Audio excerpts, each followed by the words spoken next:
প্রথমেই দেখাই এখন আমাদের হুগলিতে কি পরিস্থিতি দেখুন, কি জোরে হাওয়া হচ্ছে। আকাশটা দেখুন কালো হয়ে আছে। এই যে সুপুরি গাছটা দেখুন মাথা দুলিয়েই যাচ্ছে। নারকল গাছটা দেখুন, ওই যে নারকল গাছটা, এটা এই নারকল গাছটাও দেখুন কি অবস্থা। গাছগুলো একদম নাচানাচি করছে হাওয়ার দাপটে। এবার দেখাবো আমার বন্ধুর বাড়ির বাঁশ গাছ। এই যে এটা বাঁশ গাছ, একটু আপনাদের সামনে থেকে দেখাই। এই যে দেখুন এটা বাঁশ গাছ, দেখুন বাঁশ গাছের অবস্থা। এই যখন খুব হাওয়া হয় এই বাঁশ গাছে কিন্তু দারুণ সুন্দর হাওয়ার জোর হয়, একটা আওয়াজও হয় সুন্দর। নমস্কার। এখন একটুখানি বৃষ্টিটা কম আছে, তাই ছাদে এসেছি আপনাদের আমার গাছগুলো দেখাবো বলে। এখন বাজে 4টে। এই 4টের সময় ছাদে এসেছি গাছগুলো দেখাবো বলে। আমার চিচিঙ্গে গাছের অবস্থাটা দেখুন। আমি একটা ওপরে দড়ি বাঁধবো ঠিক করেছিলাম, বেঁধেও ছিলাম এই যে দড়িটা, তাও দেখুন কিরকম ঝুলে পড়ে গেছে।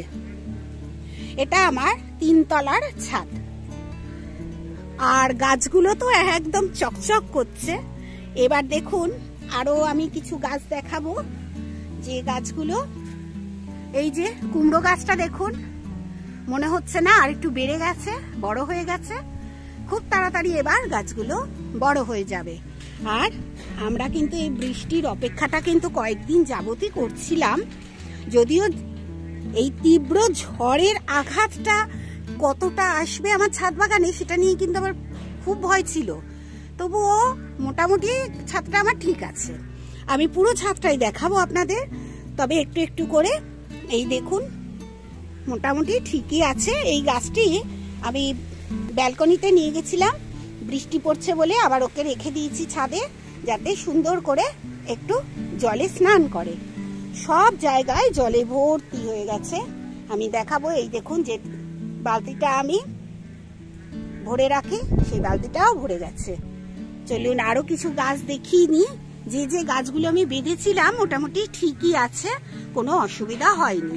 এইটাই শুধুমাত্র আমার এরকম ঝুলে গেছে আর কি।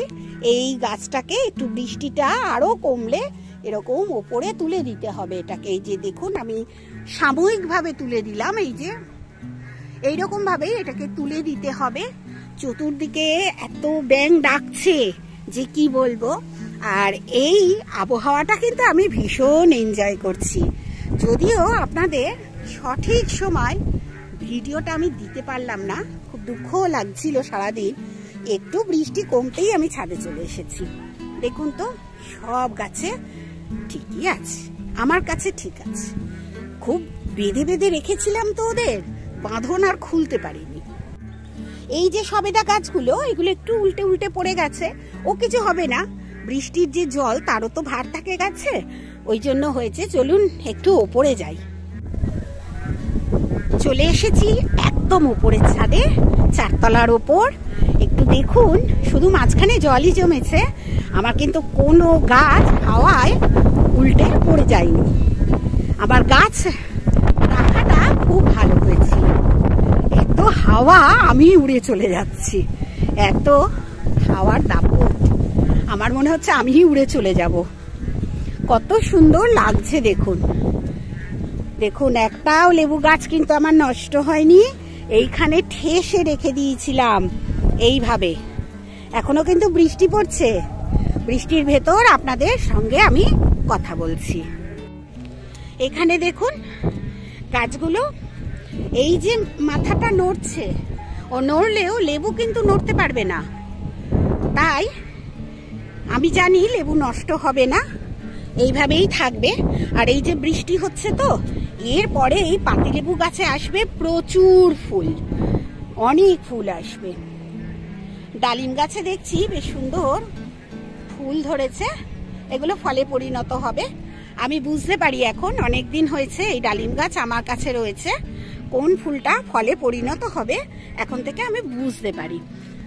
এই যে পিয়ারা গাছগুলো দেখুন সব ঠিক আছে, মোটামুটি গাছ আমার কোনো ক্ষতি হয়নি। চিচিঙ্গে গাছটা যে ক্ষতি হয়েছে সে আমি ঠিক করে নিতে পারবো।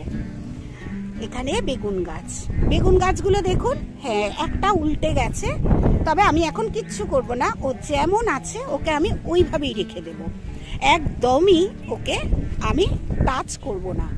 যখন এই ঝড় জল কমে যাবে তখন আবার আসব এবং আমি তুলে নিয়ে যাব। এই ঢেঁড়সগুলো তুলে নিচ্ছি কারণ বৃষ্টি পড়ছে, চটচট করে বড় হয়ে যাবে, এরা খুব তাড়াতাড়ি বড় হয়ে যায় বৃষ্টির জলে। তাই ঢেঁড়সগুলো যখন আমি ছাদে এসেছি তখন ঢেঁড়সগুলো তুলে নিই। এই যে দেখুন, এই যে বেশ কটা ঢেঁড়স পেয়ে গেলাম।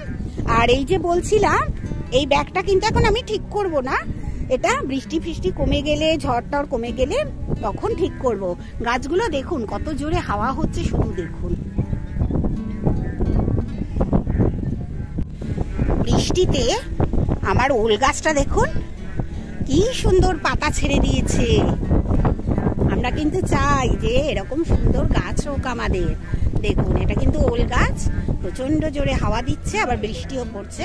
বৃষ্টিতে ভিজে ভিজে কিন্তু আমি আপনাদের জন্য একটু ভিডিও করছি আমার গাছগুলো কেমন আছে। আর এই দেখুন করবি গাছগুলো আপনাদের দেখিয়েছিলাম না যে আমি বেঁধে রেখেছি, দেখুন বাঁধাগুলো খোলেও নি, কি সুন্দর আছে। আপনারাও এরকম ঝড় আসলে গাছগুলোকে এইভাবে সাবধানে রাখবেন, তাহলেই হবে। একটু উপর থেকে আমার ছাদ বাগানটা দেখিয়ে নি, দেখুন ছাদ বাগান কিন্তু এত ঝড়ের দাপটেও ঠিক আছে। গাছগুলো নড়াচড়া করার জায়গা দিইনি তো, সব বেঁধে বুঁধে রেখেছিলাম, তাই কিন্তু এইরকম সুন্দর আছে।